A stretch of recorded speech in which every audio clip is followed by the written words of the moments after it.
33 men went to sea. Only 11 came back. This wasn't an accident. They killed each other. It lasted over a month. No lure, no signal, no way to leave.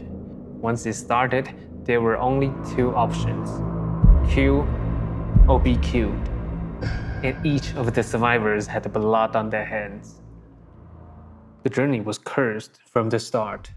Something I just cannot explain. On day one, the ship's cook suddenly lost his mind. He stood on the deck screaming, "Murder! Murder!" And then he jumped into the sea. He was rescued, sent home. He survived. But the man who replaced him didn't. Months later, the replacement cook became the first one to die. Among the 33 men on board, one man quietly stood out. His name was Liu. He worked harder than anyone else. He was generous, sharing his endless cigarette stash. This man would later turn the ship into a slaughterhouse. But at the beginning, no one on that ship was a killer. There were workers, fathers, men who only wanted to get paid. In 2010, 26-year-old Liu saw a recruitment poster. Squid fishing, 2 years at sea, over 100,000 yuan. To him, it was a way out. He didn't even have a proper seaman's certificate. Technically, he was illegal labor, but the company didn't care, and neither did he. There were 33 men boarding that ship, most stocked up on food, but he bought cigarettes on credit. They were stacked from his bunk almost to the ceiling. Before departure, the crew shared one final meal on land. Liu, who barely had money, quietly paid for everyone. He said, "It doesn't matter. Out there, you can't spend money anyway." To the others, he looked like a good man who just wanted to earn enough to marry his girlfriend. No one knew what this ship would turn him into. The destination was Peru, a 40-day voyage. By the time they arrived, the 33 men had formed cliques. There were captain's group, there was the Mongolian group, led by the man named Bao, and there was Liu's group. The rest were the neutrals, including the college graduates, a boy who couldn't find a job on land and boarded just to see the world. Squid fishing is brutal. At night, the ship turns on hundreds of 2,000-watt lamps. The heat is enough to burn your skin. The light makes your eyes tear up. You don't sleep much. You fish, you kill. Liu was a machine. He was the hardest worker on that ship. Most men collapsed near dawn. Liu didn't. In the first month, he already caught 6 tons, and he was willing to teach others his techniques. He still believed that hard work would pay off. But then, the illusion shattered. A crew member fell ill. He asked to return home. The captain refused. The contract wasn't finished, the quota wasn't met, and because he couldn't work, the captain cut his guaranteed base pay. Every crew member saw it, and everyone thought the same thing. If this happens to me, I'll be abandoned too. Men began rereading the contract, and what they found was devastating. The promised money was never guaranteed. The numbers were a lie. Even if you worked hard like Liu, 2 years might not even cover your advances and debts. They weren't employees, they were slaves. Liu tried one last time. He went to the captain privately. He was polite, desperate. "Captain, I know you are just following orders. Take me back. I'll hire a lawyer. I'll deal with the company." But the captain's reply broke him. "You are not going home. You are illegal labor. Bringing you back is smuggling. So you will work, whether you want to or not." Liu walked out and found Bao, the leader of the Mongolians. He didn't offer cigarette this time. "Let's hijack the ship and go home." Quietly, Liu and Bao gathered their support. It was supposed to be a bloodless coup. The plan was simple: hijack the ship, force the captain to turn around, go back to China. Some crew members joined them. Some refused, including the young college graduate. He was terrified. He wanted no part of this, but he also promised to keep his mouth shut. He thought that if he stayed neutral, he would be safe. One night, they act. Men from two groups storm into Captain's room, tied him up, and beat him into submission. With a knife to his throat, the captain had no choice. The ship changed course towards China. At that moment, their goal was still simple: go home. But something went wrong on this cursed ship. The replacement cook was brave, or maybe too brave. He grabbed a kitchen knife and fought back. And the crew member had a long-standing beef with the cook saw his chance. It wasn't self-defense, it was an execution. The cook was stabbed in the back and then the chest. He died. They tossed his body overboard. It wasn't part of the plan, but the first blood had been spilled. There was no turning back. The ship was heading back to China. The captain's men were locked up, but the danger wasn't over. Liu changed. He became paranoid. If he saw three people talking, he assumed they were plotting his death. He cut communications, he confiscated the knives, he locked up the life rafts. The ship became an island of terror. No lore, no help, no escape. Paranoia took over. Liu began to believe the captain's men were plotting a counterattack.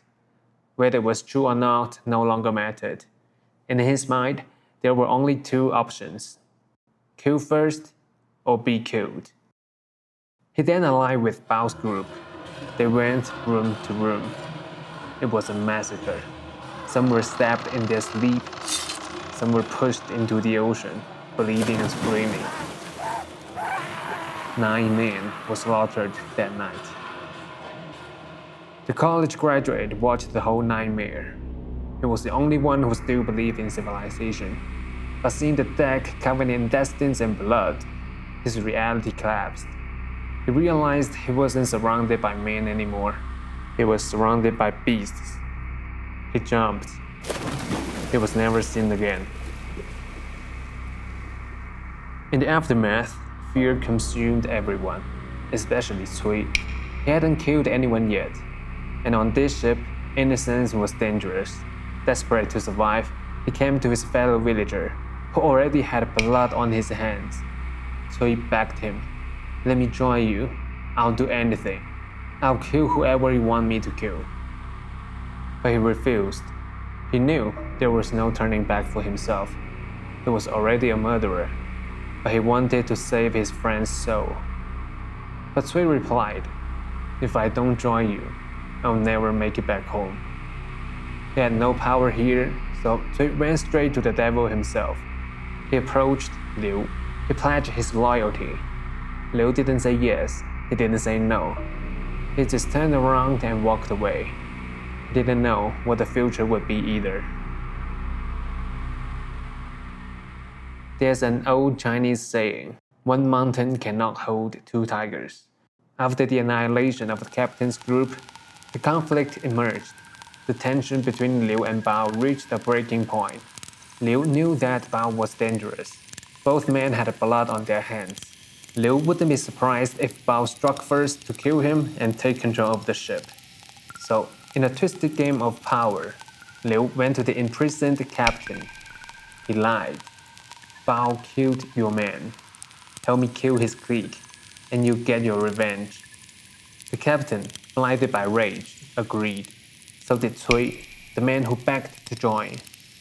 The captain and Cui together, they executed Bao. And Bao's clique, the very men who helped Liu seize power, were hunted down next. All of them. The alliance was broken. The nightmare continued. The next morning, the engine room was suddenly flooding. It was sabotage. A crew member who had managed to stay neutral finally snapped. He had seen enough. He didn't want to play this game anymore. He decided to end it for everyone. He opened the sea valve, trying to sink the ship, and jumped into the ocean. He was never seen again. Liu was furious. He wasn't ready to die. He ordered the crew to pump out the water and build a raft. But in the panic, 4 men saw an opportunity. They didn't wait for the others. They cut lines. The current pushed them away from the sinking ship. They were free. But the ocean has a cruel sense of humor. Instead of drifting away, the currents slowly pushed the raft back towards the ship. Again, this ship was cursed.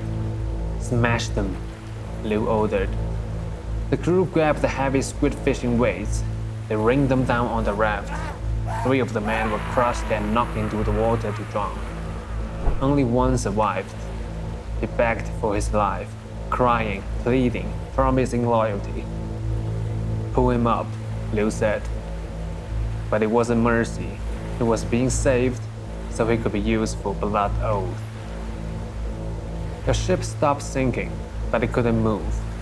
Everyone on board had nothing to do but wait for rescue.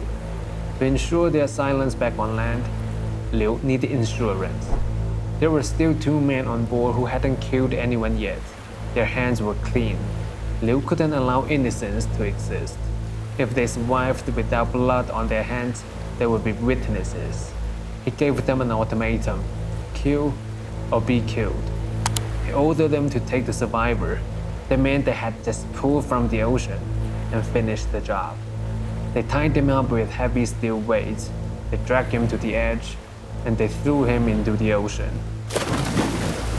He sank into the water, killed by the very people who saved him minutes ago.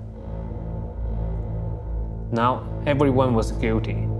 They were bounded together not by friendship, but by their crimes. 33 men left, only 11 remained. When the ship was finally towed back to the port, the 11 survivors had a perfect story ready. It was a storm. Bao did it. He killed the others and took the raft. They blamed the dead.